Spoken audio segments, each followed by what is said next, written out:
Hey everyone, welcome back. As a preface, this is not going to be your standard Pokemon challenge run.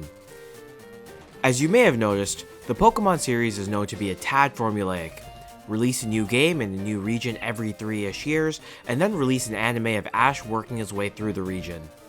But the success of Pokemon caught everyone by surprise when it first came out, and so to tide everyone over until Gold and Silver, the anime had a filler arc in the Orange Archipelago, or the Orange Islands.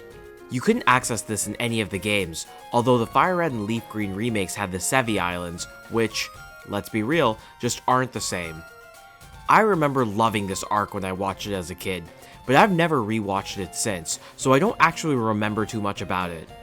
From the little that I do remember, the Orange Islands brought so much to the lore of Pokemon. The GS Ball, Shiny Pokemon, the Crystal Onyx, and Ash actually winning a Pokemon League. It's a shame that it's never had a canon game, but that hasn't stopped fans. There have been a number of ROM hacks that recreate the Orange Islands arc, and today, we're going to see if we can beat one of them with just our starter, trusty old Pikachu. Huge thanks to Calorie and the development team for their work on this, and the link to learn more about this game will be in the description below. As always, if you're new here, please don't forget to like and subscribe, and let's dive right into it. The first thing to note is that this game is gorgeous. It's built off of Fire Red, but has custom sprite work done for the overworld. I decided to name the player character Corp after Creation Corporation, and I named the rival LLC. Ha ha ha. Some of you have asked about the story behind the name of the channel, so we'll get into that later. We start off in Pallet Town, which is structured entirely differently from the main games. It's much more expansive and quaint, and the art style reflects the anime much more closely. Our journey begins after Ash loses in the Indigo League, so we meet up with Professor Oak, collect our Pikachu, and are asked to visit the Orange Islands to pick up the GS Ball from Professor Ivy. We can also go to the back of Oak's lab and select a bunch of Ash's Pokemon to take with us. I pick up a few like Charizard that seem like they could be good HM slaves, but we aren't going to use anyone in battle except for Pikachu. All of the Pokemon start off at level 10 rather than the usual level 5, and luckily enough, our Pikachu comes fully equipped with a Light Ball. For those who don't know, the Light Ball is a held item that only works if it's held by Pikachu, and it doubles the attack and special attack of the Pikachu holding it, basically making this a monster. We go north to Route 1, and our path to Viridian City is blocked, so we have to go the other way to a new area, the Blimp Yard.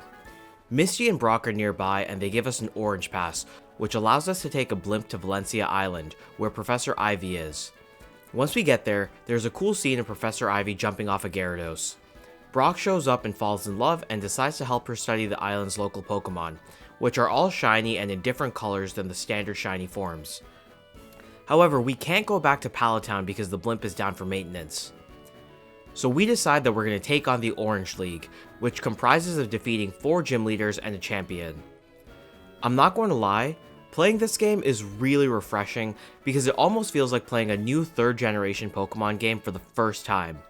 I am not a side quest person, but the world that has been built here is really expansive, and it's fun to talk to every NPC and explore every building. There are a ton of details that the developers put in here.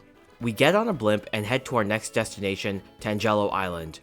For those, like me, who didn't get the references as a kid, all of the islands are named after varieties of oranges. Valencia was named after the orange from the Valencia region in Spain, and Tangelo is a hybrid of a tangerine and a pomelo. Will I keep dropping random fruit facts? I don't know, you'll just have to stay tuned. We find a group of people who are herding a beached Lapras, and we have our first mandatory fight of the game. Thankfully, the opponents here are pretty easy. Once we save Lapras, we meet Tracy from the anime, who helps us take care of Lapras. There's a pool behind the Pokemon Center here, and we go to say hi, but are ambushed by Jesse, James, and Meowth of Team Rocket, who want to take the rare Lapras for themselves. This is a pretty tough battle, despite what it may look like. I take on Team Rocket at level 10, and we 3-hit KO Arbok with Thunder Shock, but we get poisoned. After taking down Arbok, we level up to 11 and learn Quick Attack, which I replace Growl with. One of the things that you may notice is that this game actually has the proper physical special split, which I think is a really nice touch for a Gen 3 game. Weezing similarly looks like a 3-hit KO, but between the poison and an accuracy drop, we lose to Weezing. It's a little disappointing that it's the second mandatory battle of the game and we need to grind already. I go to the forest on the island, where there are some trainers available for us to fight, and I come back at level 12. This time, we don't get poisoned, but Weezing still takes us down easily. Pikachu is not coming even close to defeating the 4 Team Rocket Pokemon, so I'm going to do a much longer grind. While that's going on, this is probably a good time to go into some backstory here. Back in high school, a bunch of friends and I wanted to start an anime studio as a pipe dream, so we came up with the name Creation Corporation, but that ultimately never went anywhere, and we still use it as the name of the group chat for our friend group. But I actually studied finance and economics, and wanted to start a channel where I could talk about the products and economics of different media entities, so Creation Corporation seemed like a reasonable fit until I could come up with something better. Now, back to Jesse and James. I keep trying to fight them every few levels, and we're making progress, getting past Arbok, Weezing, Lickitung, and finally reaching the last Pokemon, Victreebel. However, Victreebel resists our Thundershock, so it takes us until level 20, where we learn Slam. Victreebel makes us fall asleep with Sleep Powder, and despite being paralyzed from our ability, Static, he gets us down to 3 HP before Slam, which has 75% accuracy, finally takes Victreebel down. Now that we have Lapras, we're able to surf. We use it to surf northward and fight all the trainers along the way until we get to Maiken Island. Maiken is another type of orange from the south of Japan. Even the NPCs say that there isn't much to do on this island except fight the gym leader, so we make our way to Sissy, the water gym leader. In the anime, each leader had a challenge that Ash needed to win, and Sissy's was a race. The creator of this ROM hack chose to keep the regular battles in, and the gym leader even has a fun reference to how something like a race doesn't really express how strong someone's battling ability is. I forget to save before starting the fight, since we're a Pikachu that's beaten every possible trainer and reached the first gym leader at level 23. She has 2 Pokemon, a level 20 Seadra that goes down in 1 hit, and a level 22 Blastoise that is somehow a 3-hit KO with Thundershock. Even more shocking is that Blastoise gets paralyzed, but still lets off a Hydro Pump taking us to 13 HP, and then finishes us off with a critical hit Hydro Pump. The crit didn't matter, it just added some salt into the wound. I heal up and try the fight again, but our 2 Thundershocks get Blastoise into Torrent range. His ability increases the power of water type moves when he's below a certain HP, and so Hydro Pump one-shots us. I do a little grinding north of the island to start the battle off at level 25, and at this point Blastoise is finally a 2-hit KO. In this particular battle, he decides to go for Withdraw instead of Hydro Pump, which may have taken us down since it seemed like he was in Torrent range, but I'm not about to argue with the AI. Sissy gives us the Coral Eye badge, and the TM for Water Pulse.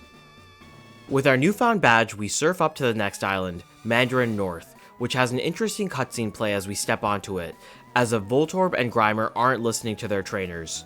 This area has the Lavender Town music playing in the overworld, and honestly it's pretty creepy.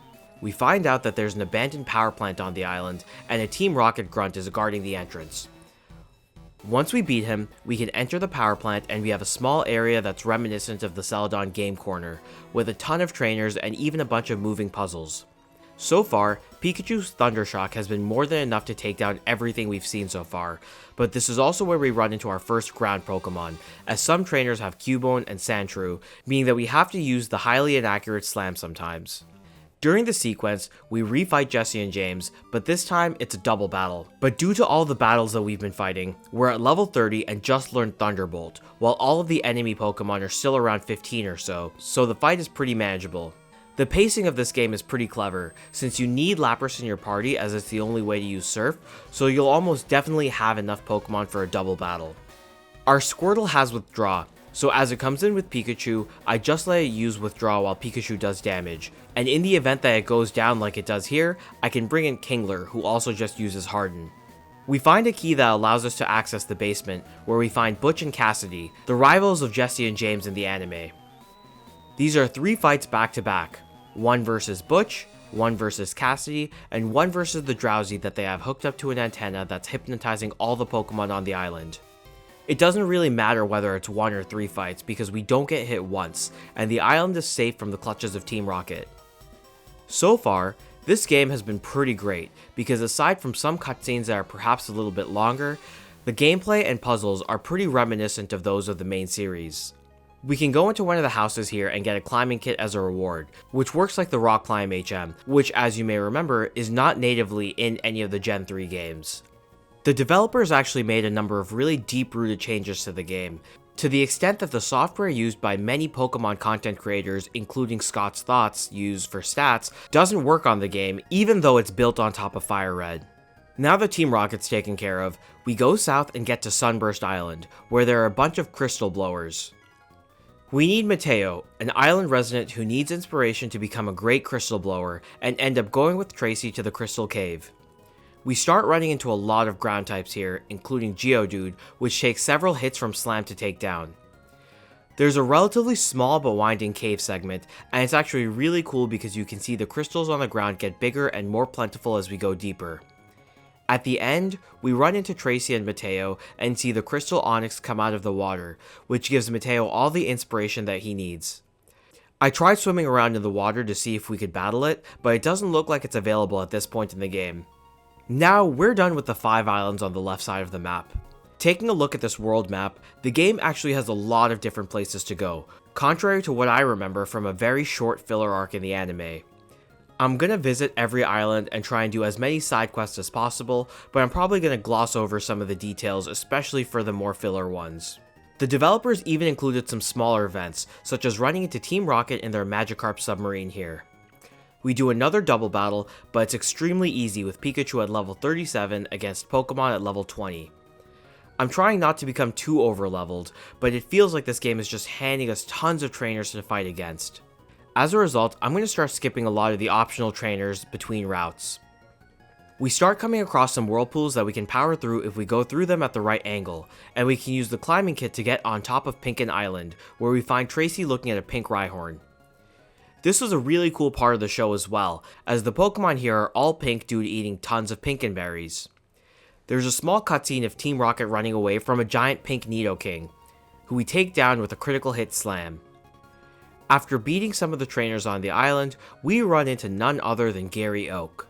LLC, who is in the Orange Islands on vacation and just happened to decide to fight the Orange League out of boredom. This is a tough battle because he's got 5 Pokemon, including a Nidoking, Nidoqueen, and Golem, all of which are immune to Thunderbolt. His Pokemon also know Earthquake and Dig, which do tons of super effective damage to Pikachu. I try this fight several times and continually go down to one of those 3 Pokemon, in large part because Slam is too inaccurate and too weak. I decide to revisit my strategy, and I go through my TM case to find the TM for Dig, which, I don't know when I got it, but thankfully Pikachu can learn it. I retry the battle with Dig, replacing Tail Whip, but Earthquake and Magnitude can actually still hit a Pokemon during the first turn of Dig when it's underground, and even does double damage. Thankfully, Nidoking uses Focus Energy during our Dig setup turn against it, and Golem uses Defense Curl and Rollout. Once again, we're not in any danger thanks to the power of poor trainer AI. On our way to the next set of islands, we learn Thunder. I decide to replace Thunder Wave since we've been running short on PP during many of these very extended episodes and events between islands. There's an island where Misty is fighting Marina, and there's a funny cutscene here where Misty actually thinks that her Psyduck evolved into a Golduck, and only after the battle finds out that her Psyduck was hiding underwater. This is a really long route in between major islands, so I'm out of Thunderbolt PP, but Thunder and Slam hit often enough despite the low accuracy to get the job done. There's a very small island nearby where there's an expedition looking for Helix fossils. We can talk to Nurse Joy, who gives us a pickaxe, and go deep into the cave to find the Dome Fossil and Helix Fossil. Unfortunately, this is the one time that Nurse Joy doesn't heal us, and so I have to backtrack all the way to Pinken Island and heal since we desperately need PP. The next major island we hit has a small island with a showboat, where there's a play going on and voice actors make it seem like Pokemon are talking. We're on a boat like the SSN, but unfortunately, there isn't a room with the TM for Body Slam, which would have been a major upgrade over Slam as our primary normal type move. After this, there's a short segment where there's a traveling Nurse Joy healing Pokemon across multiple islands, and she gives us scuba gear so that we can use Dive. Dive isn't even in the base Fire Red and Leaf Green game, so I'm just going to continue gushing about how impressed I am with the developers here. There isn't anything particularly special for us to find while diving as far as I can tell, so I go to Naval Island where we find our next gym leader. This is not to be confused with Naval Rock, which is the special event island where you can find Ho-Oh and Lugia in the Gen 3 games. And for those who don't know, a Naval Orange is a sweet orange that's a hybrid between a pomelo and a mandarin. The more you know. While we're on this island, we find our next gym leader. There's a mountain that we have to climb here, and it gets progressively snowier the further up top we get. Danny is a gym leader with 5 Pokemon, and one of the NPCs mentioned that the gym leaders in the Orange League aren't restricted by any type. It just so happened that Sissy decided to use only water Pokemon. Danny starts off with a Geodude that we can take down easily with Dig. He then brings out Nidoqueen, so I use Dig again, and get one-hit KO'd by Earthquake. I'm already at level 46 versus the enemy's level 35, so I don't want to keep grinding to overlevel. I try again with Slam instead of Dig, and die to a critical hit Earthquake. Based on the rival fight earlier, it doesn't seem like the enemies here have quote-unquote good AI like in Generation 1, and automatically default to using super effective moves like Earthquake, and so I go back into the fight and hope that Nidoqueen will use something besides Earthquake. Based on the level difference, I should be able to survive an Earthquake from Nidoqueen as long as there isn't a crit and as long as we're not underground, so I decide to go in and use Slam again. I use Dig on Geodude as usual, but it uses self-destruct. This makes it faint because we were underground, and that means that Pikachu can use Dig as soon as Nidoqueen comes out. I think that means our biggest obstacle is out of the way. The rest of the team consists of Electrode, which goes down to Dig, and Machoke and Scyther, both of which go down to a single Thunderbolt. Danny has a pretty decent, varied team, but Pikachu makes it through again. Below Naval Island, there's an interesting set of smaller islands called the Grapefruit Islands. Although grapefruits are not a type of orange, they do belong to the same family of citrus. However, if you look at a grapefruit and an orange side by side, they do look quite similar aside from the inside, depending on the variety. Anyway, turns out here that there's a swimming Snorlax eating all the grapefruits here, and we have to chase it down and beat it. We drop off our fossils at Moro Island's museum, not that we'll use them, and then make our way to Golden Island, where we see a bunch of people praying to a golden Meowth and a suspicious talking Meowth right in front of it. The worshippers ask Meowth to use the move Payday, which it can't, so it runs away. I don't think there's much else to do on this island. After all of these small side quests, Pikachu has crossed level 50 and our opponents are still in their 30s or so. I really appreciate how detailed and lively all of the islands are, but the water routes between all of them are starting to get a little samey. I totally understand though that this is not a creative decision by the developers, like Hoenn for example. 7.8 out of 10, too much water. I mean, they're literally called the Orange Islands. I didn't mention this earlier, but each route is named by letter rather than number, so it's a nice contrast to how routes are labeled in the mainline games. The next island we go to has a bunch of bug Pokemon, and we find Tracy healing a wild and injured Scyther that he finds in the forest. There's another small island with a bunch of Farfetch'd, and a guy who offers to teach our Pokemon Waterfall. However, even though there are 2 waterfalls nearby, it doesn't actually look like we can use the move to go up the waterfalls. When we talk to him again, he asks where we came up with the insane idea that a Pokemon can actually carry a person up a waterfall.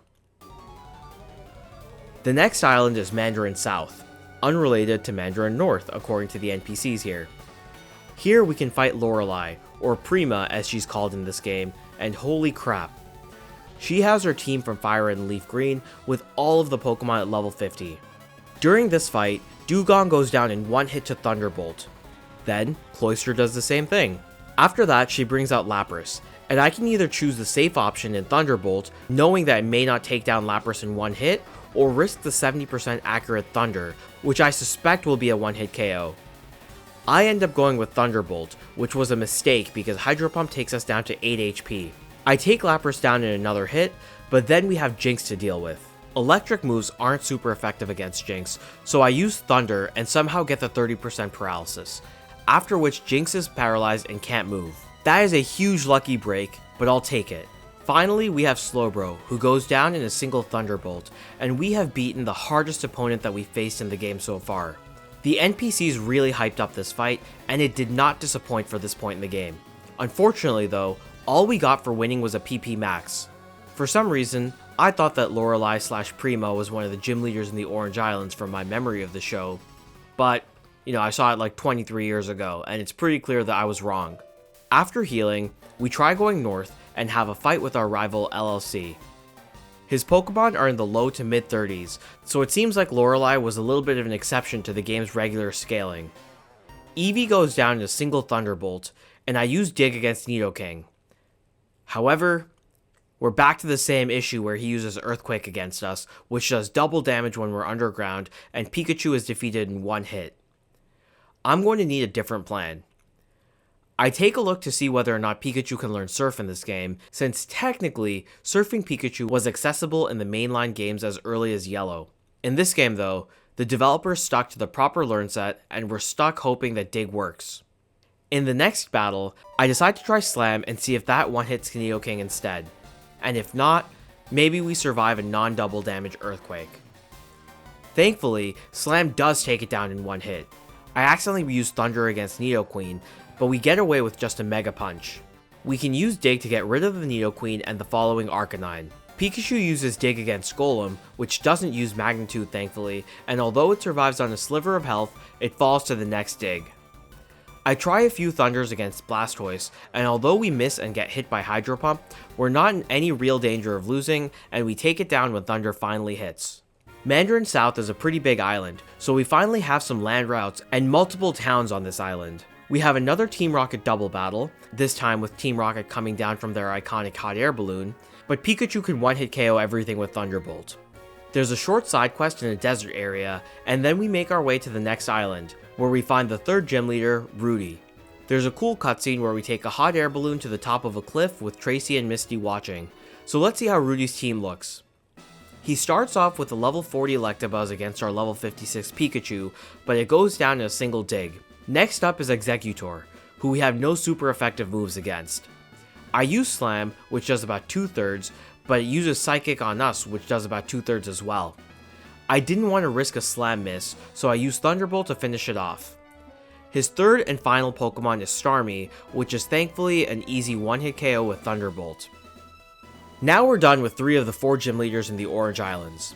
We've completed the bottom circuit of the islands here, and if we go up the next route, we actually end up back at the intersection we were at before, but we still can't make our way past some of the whirlpools. There's actually an NPC on Rudy's island that gives us the Whirlpuller, which lets us get past whirlpools if we beat Rudy. On one hand, keeping critical HMs locked behind random NPCs is annoying, but on the other hand, it feels very consistent with what Pokemon has done from the very beginning, including getting Surf randomly in the Safari Zone in Gen 1, and getting Fly from the woman outside of Chuck's gym on Cianwood in Gen 2. I've said this already, but I really enjoy how much this game makes me want to explore and talk to every NPC, and how even small areas have interesting storylines and side quests based on the anime. Speaking of side quests, one that I missed earlier was in Trovatropolis. There's something causing issues in the sewers, so we have to go through a sewer system to find an abandoned Bulbasaur. It turns out that the Bulbasaur actually belonged to the mayor currently running for re-election, but he loses all support after being outed as a jerk who abandoned his Pokemon. The next island, Fairchild Island, is named after another type of tangerine. The island has large fully evolved Pokemon, including Pidgeots and Rhydons in their 30s, but I have Repels going non-stop at this point. We have another fight with Team Rocket with all of their Pokemon at level 35, but similar to before, this is pretty easy. Squirtle withdraws, Pikachu Thunderbolts, and Team Rocket blasts off again. Next up is Shamuti Island, which is named after a sweet orange developed in Palestine in the mid-1800s. There are 3 islands just south of here which are known to be home to the legendary bird trio, but we can't access them just yet. Next up is Osorbia Island, where we find out that the firefighting team, Team Wartortle, has been kidnapped. This is a really cute callback to the Squirtle Squad from the original season, which I honestly loved. Team Wartortle was kidnapped by Team Rocket, and we have to go into the forest to find them. In one of the NPC houses that I walk into, we see 2 guys wrestling, and one of them offers to teach Pikachu Body Slam. Finally, we are able to replace Pikachu's 80 damage, 75% accuracy Slam with a base 85, 100% accurate Body Slam, which also has a 30% chance to paralyze. This is a huge game changer since we finally have a reliable alternative to Thunderbolt for Pokemon that's not very effective against. I go through another winding warehouse and fight a number of Team Rocket members, including another fight against Jesse and James, this time at level 40 each. However, Pikachu is at level 61 now, and we've just learned Volt Tackle at level 60. I chose to replace Thunder because Volt Tackle is physical, has the same base power as Thunder, and is 100% accurate versus Thunder's 70% accuracy. It does do recoil damage, but I think that I'll keep Volt Tackle in the back pocket as a strong Hail Mary if we really need it. Butch and Cassie are the masterminds behind this kidnapping, and they're still very easy to deal with. Their Pokemon are all around level 40, and our varied move pool pays dividends right away. Raticate goes down in one Body Slam, and by this point, I'm very low on Thunderbolt PP, so I want to avoid using it. I take down Tentacruel in one hit with Dig, and Butch brings out Cloyster, which uses Protect to waste our last Thunderbolt PP. I'm forced to use Volt Tackle, which has one of the coolest animations in the game, and it takes down Cloyster despite its major physical bulk. I decide to use Volt Tackle to finish off Primeape as well, which goes down in one hit. We save all the Wartortles and go back to our adventure. There's a small island, Buttwall Island, where we learn how to cut trees. After that, we make it to Kumquat Island, the home of the fourth and final gym leader, Luana. Her gym is actually a hotel, but we can't face her until we trigger a cutscene with Tracy and Misty on the beach. Luana says that this is a double battle, so I deposit everything except my Pikachu and Squirtle and we go in. She has an Alakazam and Marowak, both at level 46. I'm definitely more scared of the Marowak since it can probably one-hit KO me with Bonemerang or Earthquake or whatever other ground move it has, so I go for Body Slam against it, which does about 2/3 damage. Alakazam uses Calm Mind, and Marowak finishes Squirtle off with Double Edge. The next turn, I want to try and finish off Marowak, but it uses Protect, while Alakazam gets another Calm Mind off, basically wasting my turn. I can finally use Body Slam to defeat Marowak, but Alakazam uses Psychic, and I go down in a single hit. This final gym leader is going to be harder than I thought. In the next rematch, I try Dig against Marowak. He uses Protect, which is fine because we didn't attack that turn. Alakazam takes care of Squirtle with Psychic, but then Marowak uses Protect again, which has a 50% success rate, and our Dig is blocked. Alakazam uses Calm Mind, and so it becomes a major concern for me. I decide to use Volt Tackle to take care of it since it's already boosted its special defense, and Thunderbolt may not one-hit KO. That does leave us vulnerable to Marowak's attack, but he misses with Bonemerang, which has an accuracy of 90%. Now that Alakazam is down, I use Dig and we avoid another Bonemerang as we're underground, but my attack doesn't one-hit KO Marowak, so we're vulnerable to yet another Bonemerang, which somehow misses again. I finish Marowak off with Body Slam, but we definitely got lucky with two 90% accuracy moves missing us. I'm not totally sure if Bonemerang would have taken us down in one hit or not, but I'm really glad that we don't need to find out. Now that we have all 4 of the Orange Crew badges, there's only one challenge left in the Orange League: the Champion.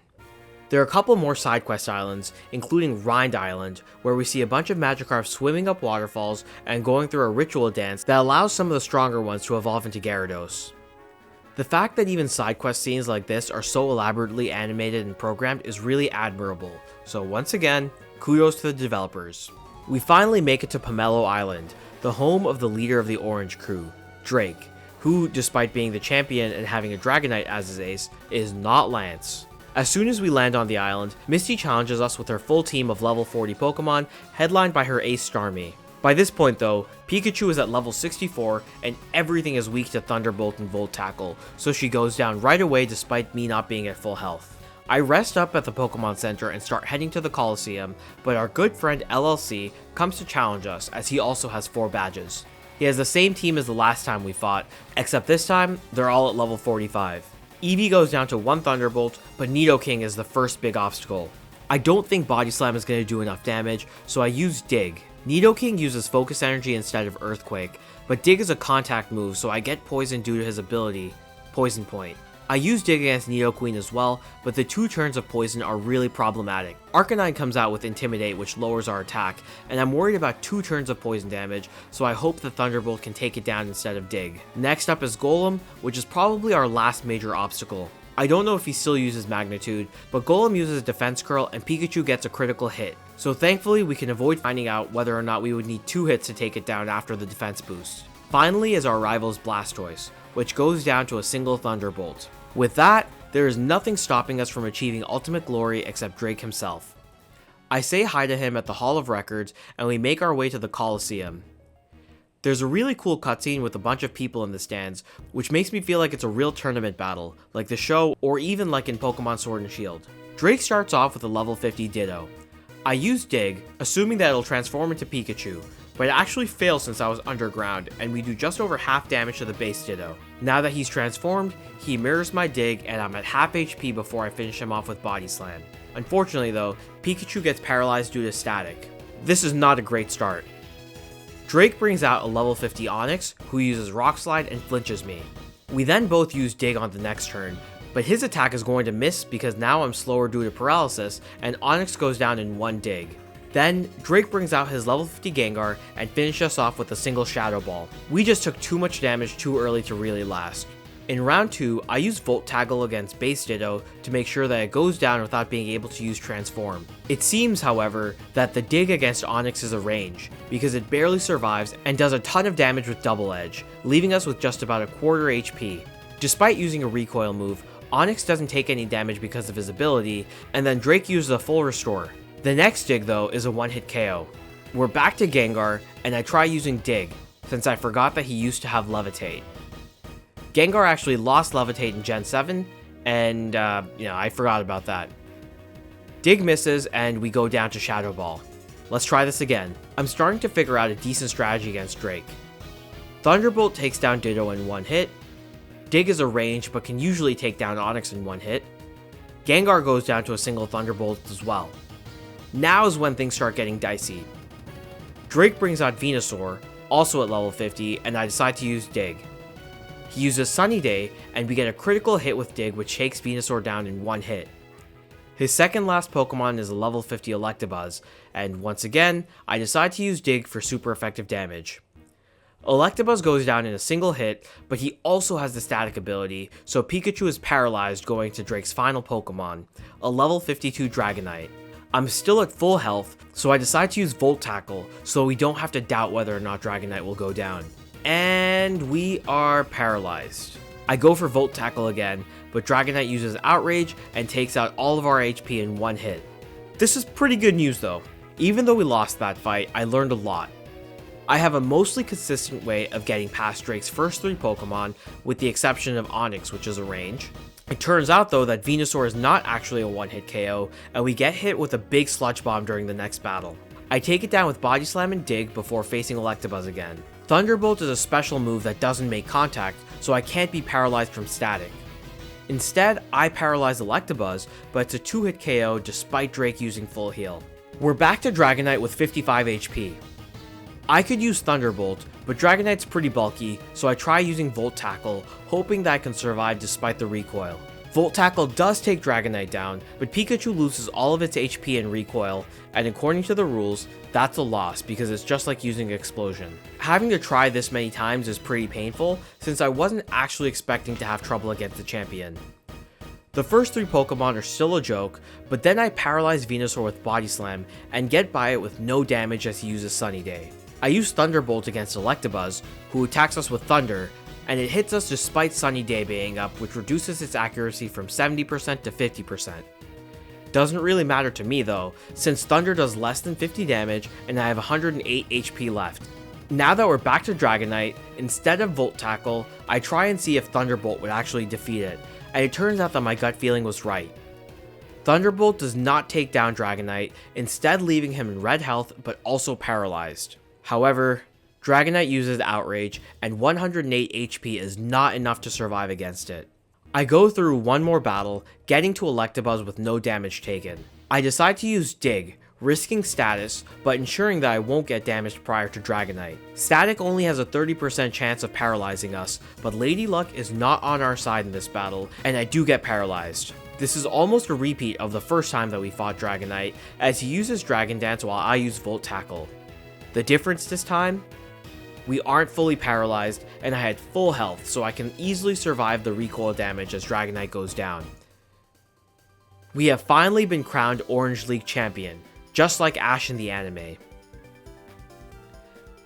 We get registered in the Hall of Fame, and there's a really nice credit scene that rolls. But there are a few more islands that we didn't get to see, and what about the area with the 3 legendary birds? There's got to be more in the post game, so you can bet that we're going to see just how far Pikachu can go. I go back to Shamuti Island, which you may remember from Pokemon the Movie 2000, or Pokemon the Power of One, with a certain psychic flying legendary that dwells at the bottom of the sea. We meet a local named Melody, and Ash gets selected to be the chosen one to retrieve 3 spears from the 3 islands. We have to go through these caves with some small puzzles where we unblock our path by hitting switches, and I finally get the Fire Sphere. We run into Zapdos in a pretty cool cutscene, but Zapdos gets swooped up into a machine overhead owned by a collector named Lawrence. Moltres is already captured here, but they break out and we have to find the Lightning Sphere next. After we do that, all 3 birds are loose and causing ridiculous amounts of chaos. Lugia asks us to find the last sphere to calm things down and save the world. These cave segments are pretty short, but once we finish off getting the last sphere, everything returns back to normal. There's no big bad final fight to finish things off. I tried going to the last few islands in the game, but it seems like we've done the vast majority of things.